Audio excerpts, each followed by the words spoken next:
Acá 3, aplicación, cálculo vectorial, divergencia, presentado por mi persona, María José Méndez Benítez, Corporación Universitaria Nacional de Educación Superior, CUN. Aplicación divergencia del campo magnético. Iniciaremos definiendo los conceptos básicos de divergencia.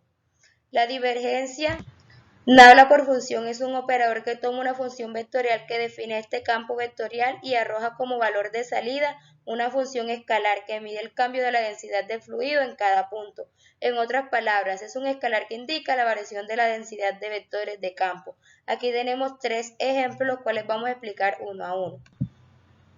En el primer caso, aquí podemos ver cómo las gotas se concentran hacia el origen de coordenada, aumentando su densidad, porque la divergencia es negativa. En ese punto hay un sumidero de campo. En el segundo caso, aquí podemos ver cómo las gotas van saliendo del centro porque la densidad y fluido disminuyen. Cuando esto ocurre, se dice que la divergencia es positiva y ese punto se trata de una fuente. En el tercer ejemplo, vemos una divergencia nula. Queda claro que la divergencia es una escala, un número que expresa el aumento de concentración de los vectores de campo hacia alguna zona. Aplicación divergencia del campo magnético. Aplicación de los conceptos de divergencia a la teoría electromagnética que rige todas las máquinas eléctricas, por ejemplo, motores, transformadores, generadores eléctricos y circuitos eléctricos. Teniendo claros los conceptos anteriores, revisaremos ahora las ecuaciones de Maxwell que rigen el comportamiento de cualquier fenómeno electromagnético para estudiar a la fórmula de divergencia de un campo magnético. Aquí tenemos 4 fórmulas las cuales vamos a estudiar.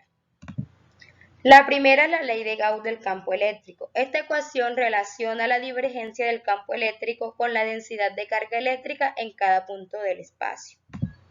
En la segunda tenemos la ecuación, la ley de Faraday, que relaciona en rotación de un campo eléctrico que marca la tendencia de un campo rotal alrededor de un punto con la variación temporal del campo magnético. Por tercera tenemos la ley de Gauss para campos magnéticos. La ecuación significa que la divergencia del campo magnético en cualquier punto del espacio es cero. Esto significa que las líneas del campo no se dirigen hacia un punto de mayor grado que las líneas que salen de él. No existe ni fuente ni sumideros. Por último, la ecuación de Ampère. Esta ley relaciona el campo magnético con sus fuentes de modo que el rotacional del campo magnético en cada punto del espacio depende de la densidad de corriente eléctrica y la variación temporal del campo magnético. Aplicación divergencia del campo magnético. La ley de Gauss para el campo magnético expresa la inexistencia de cargas magnéticas o como se conocen habitualmente monópolos magnéticos. Las distribuciones de fuentes magnéticas son siempre neutras en el sentido de que poseen un polo norte y un polo sur, por lo que su flujo a través de cualquier superficie cerrada es nulo. Vamos a empezar analizando el ejemplo que tenemos en la parte derecha. Habíamos dicho que el flujo lo tomamos como la cantidad de líneas del campo que atraviesan una superficie considerándola normal. A esta superficie, en este caso, las líneas vectoriales son campos magnéticos.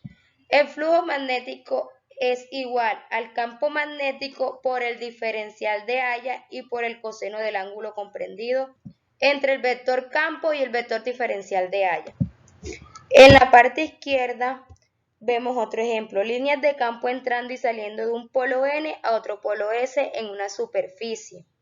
Es decir, que por cada línea la cantidad de líneas que sale es igual a la cantidad de líneas que entran.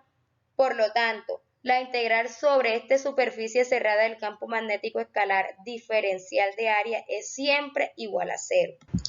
Debido a que todo el flujo que se encuentra en el mismo que sale de la superficie, al sumar todas las infinitas entradas y salidas de campo magnético mediante la integral de todo el volumen encerrado en dicha superficie, tendremos que el flujo total del campo vectorial a través de esta es 0. Aquí tenemos nuestras referencias y damos por terminada el AK3 de cálculo multivariado. Muchas gracias.